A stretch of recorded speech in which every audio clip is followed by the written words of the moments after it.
Voici le BMW X1, deuxième du nom. Alors le X1, c'est le petit SUV de la gamme BMW. Petit, tout est relatif parce qu'il fait quand même 4,44 m de long. C'est quand même à 1 cm du 4 jar. Le X1 existe en 2 ou 4 roues motrices.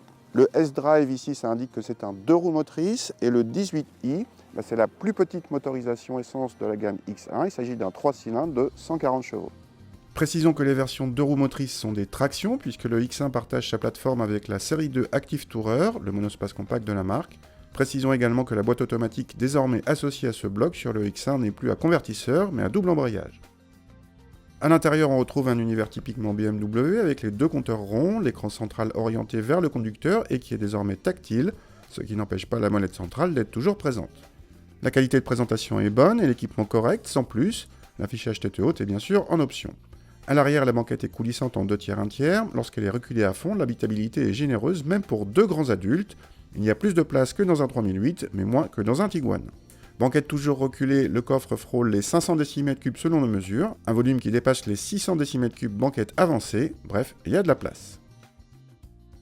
Ce 3 cylindres 1,5 litre turbo, il a une particularité, c'est qu'il a un couple disponible très tôt, à 1250 tours minute, c'est vraiment très tôt en bas des tours.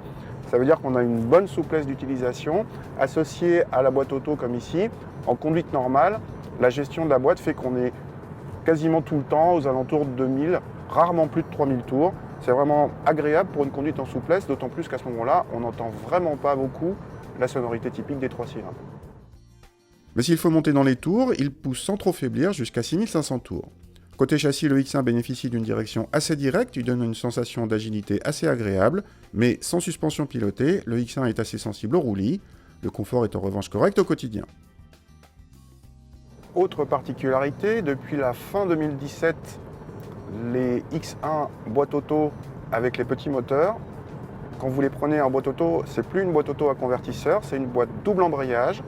Il y a plusieurs raisons à ça. D'abord, c'est plus compact, c'est plus léger, ça permet des rapports de boîte qui passent plus vite et surtout, ça fait baisser un petit peu, pas beaucoup, mais un petit peu la consommation. Et le fait est que dans nos mesures, effectivement, ce X1 est l'un des plus sobres de la catégorie.